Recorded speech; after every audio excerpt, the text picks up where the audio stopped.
السلام عليكم. نتمنى يلقاكم هذا الفيديو على خير.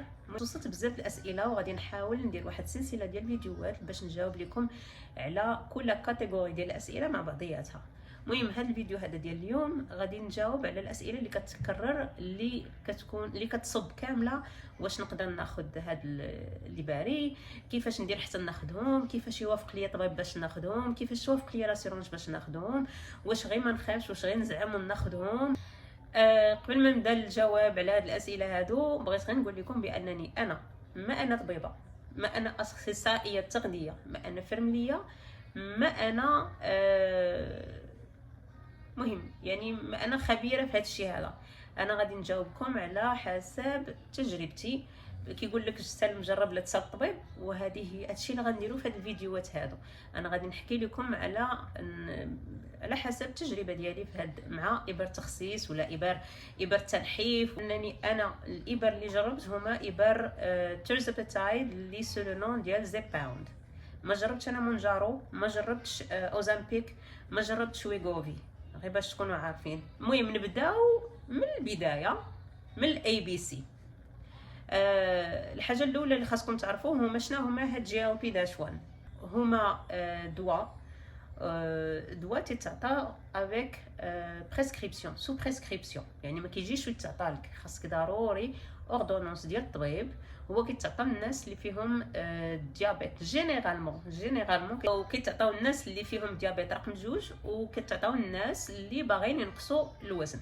بالنسبه للناس اللي باغيين ينقصوا الوزن، الاف دي اي كتنصح انهم هاد لي باري هادو يتعطاو للناس اللي عندهم واحد البي ام اي اللي اكثر من 30. غادي تقولوا لي شنو هو البي ام اي؟ البي ام اي ولا بي ام اي غادي نكتبوا لكم هنايا، هو الباري ماس اندكس، هو اللي تعبروا به البورسونتاج ديال الشحمه مقارنه مع الطول ومع الوزن ديالك. اوكي، باش كيعرفوك واش انت كطيح في خانه اوبيز ولا في خانه اوفر ويت ولا. المهم كاينين بزاف. انا نقدر نحط لكم واحد التصويره هنا باش نوريكم شحال شنو هما سميتو الريغروبمون ديال البي ام اي على حسب الوزن، على حسب سميتو. اوكي، الناس اللي عندهم السكر رقم 2، هاد جي ال بي داش 1 الدواء ولا لي باري كي تارغيتيو واحد الريسبتور اللي سميتو جي ال بي داش 1 اللي كنت هضرت عليه في الفيديوهات السابقين. الا كنتو بغيتو معلومات راه حطيتهم في الفيديوهات السابقين. يقاد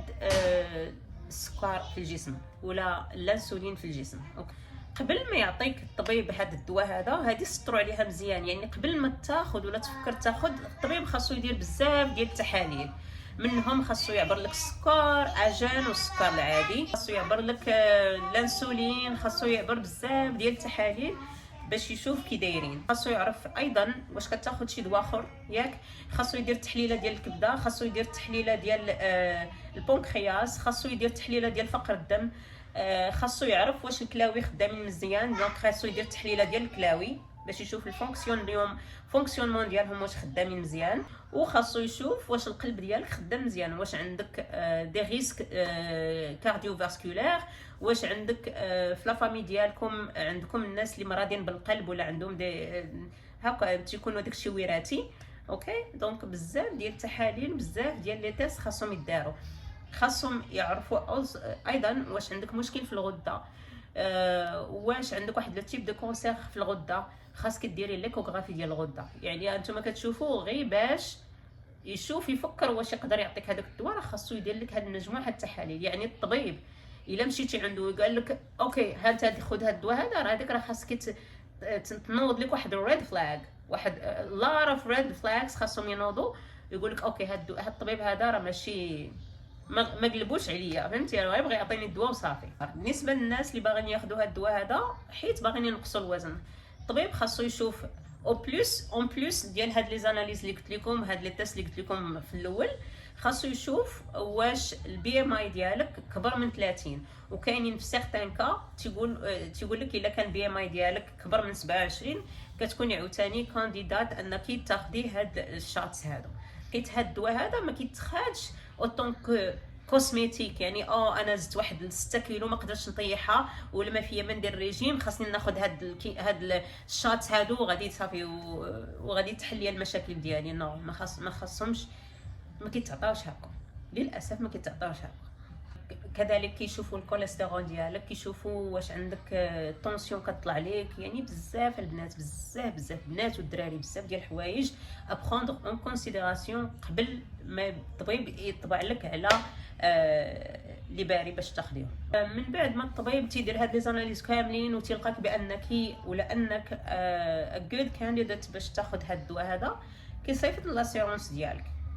بغيتي ما عندكش اسيرونس وبغيتي تخلص من جيبك، راه لي بري سافاري ما بين $600 حتى ل $1500 على حسب منين غتاخذهم، على حسب واش غير جينيريك ولا البراند نيم. يعني بزاف ديال الحوايج عاوتاني كيدخلوا في هذا الاعتبار هذا، على حسب واش غتاخذ دوك ريدي بينز اللي هضرت عليهم في الفيديوهات الاخرين، ولا غتاخذ ديك لا سوليسيون اللي كتهز بليبرا الدوزاج ديالك وكتدكو كتخبي داك لا سوليسيون باش تستعملها من بعد. يعني بزاف ديال لي فاكتور اونتر في هذه القضيه ديال لو بري. اوكي. كانت عندك لاسيرونس بالنسبه للناس اللي سولوني على ميديكيد، انا ما عندي حتى شي فكره. كنظن ميديكيد تقبلها، ولكن لي كريتير ديالهم كيكونوا شويه مزيرين. اوكي. ما عنديش فريمون ما عنديش فكره عليهم 100%. انا نهضر لكم، انا عندي اسيرونس على حسب الخدمه ديالي. البواطه ديال سميتو كدير 1000 وما بين 1500 $1600. انا كنخلص ليها $25 في الشهر. يعني في كل شهر ملي كنبغي ناخذ ديك البواطه اللي كتوجد ليا في الفارماسي، كنمشي كنخلص $25 الكوباي، ولا سيرونس ديالي كتخلص لو ريست ياك. كاينين دي زاسيرونس اللي ماشي كاينين، كنظن لا بليبار دي زاسيرونس منين الطبيب تيطبع لك كيعطيك لوردونونس انك تاخديها، راه ما غيعطيكش لوردونونس وانت غتمشي للفارماسيان. نو، قبل هادشي اللي عندك لاسيورونس هو كيصيفط الدوسي ديالك للاسيورونس باش توافق عليه. خاصه ضروري واحد البري ابروفال، ما يمكنش، خاص واحد البري ابروفال. شنو كتشو هذيك البري ابروفال؟ بري اوثرايزيشن باش كتعطيك ديك الاسيورونس. البري اوثرايزيشن ماشي البري ابروفال فور اوثرايزيشن، باش كتعطيك ديك الاوثرايزيشن باش هي كتصيفط لاسيورونس، باش لاسيورونس باش كتصيفط للفارماسي، والفارماسي كتوجد لك الدواء ديالك.